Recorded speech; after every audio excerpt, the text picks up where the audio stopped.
Welcome to this explainer. Today we're diving straight into the mechanics of recessions, using author Oluyomi David's brilliant analytical framework.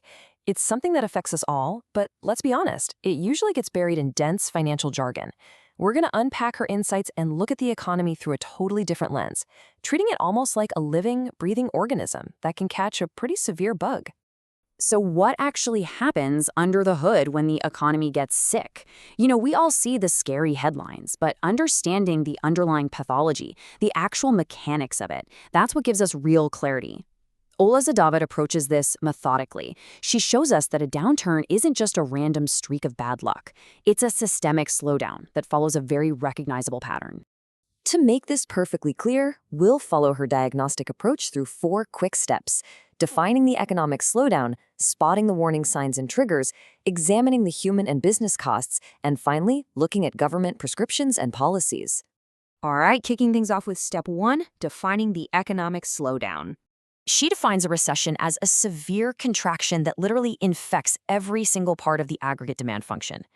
Basically, the total desire for goods and services just drops. And she breaks this down incredibly well. It's not just one sector taking a localized hit. It's a massive, systemic pullback. We're talking household consumption, business investments, government spending, and net exports. When she mentions a slowdown in economic activity, she means a widespread drop touching virtually every corner of domestic output. And a true recession doesn't just hide behind abstract, high-level data. Ole David points out that you'll see observable, undeniable declines across the economy's vital signs.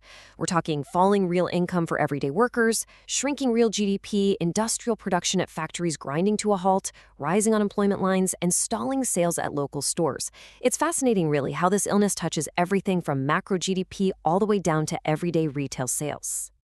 Now, an economy doesn't usually just crash overnight, right? As she maps out the life cycle of this economic illness, it typically begins with a contraction right after hitting a peak. Then, over a period of maybe 1 to 6 months, that decline deepens until it finally bottoms out at what she calls a trough. But here's the absolutely crucial warning she gives. If this illness is incredibly severe and goes untreated for multiple years, a recession can tragically spiral into a full-blown depression. Moving on to step 2, warning signs and triggers. How does an economy catch this bug in the first place? She points out numerous distinct triggers, drawing heavily on historical cross-country experiences. It could be tripped up by a declining stock market, or maybe weakening real estate values, or it could be massive external shocks. Think sudden currency or energy crises, or unexpected wars and conflicts. She specifically notes that for countries heavily reliant on exports, a sudden slump in global commodity prices is often the exact spark that ignites a deep recession. Take the massive 2007/2008 global financial crisis, for example. She highlights this as a textbook case of an economy just succumbing to the weight of specific vulnerabilities. In her analysis, that recession was triggered by dangerously rising levels of private debt, a sudden, brutal crash in asset prices, and a burst real estate bubble. And importantly, she warns that historically high levels of private and public debt remain a massive cause for global concern even today. Which brings us to section 3, human and business costs. We have to look closely at the severe pain this condition causes. The absolutely crucial point she makes here is that rising unemployment isn't just some sterile metric on a chart. She emphasizes that it represents a massive, wasteful underutilization of the economy's resources. When people lose their jobs, the economy is failing to reach its natural rate of employment. All that incredible human potential just sits idle, which directly results in huge output losses for the domestic economy. And the damage? Well, it's highly unequal. She notes a pretty harsh reality where less skilled workers bear the absolute brunt of the job losses, which completely strips away any chance of inclusive growth. On the corporate side, she explains that stronger firms often survive the sickness by literally crowding out weaker ones. To protect themselves, these dominant companies hold off on new investments and retrench their workers specifically to hoard cash reserves. It's a brutal survival of the fittest. I want to slow down here for a second because she reminds us that these sweeping macroeconomic shifts directly damage the physical health and total well-being of real people. The welfare effects are widespread. As economic activity slows down, purchasing power tanks. Households have to cut back dramatically, especially on big-ticket durable goods. Her work firmly anchors the abstract academic concept of a recession right back to the very real human suffering it causes. Finally, we reach section 4, government prescriptions and policies. What's the treatment plan when the economy is suffering like this? She explains that governments usually prescribe expansionary macroeconomic policies, mainly by lowering interest rates.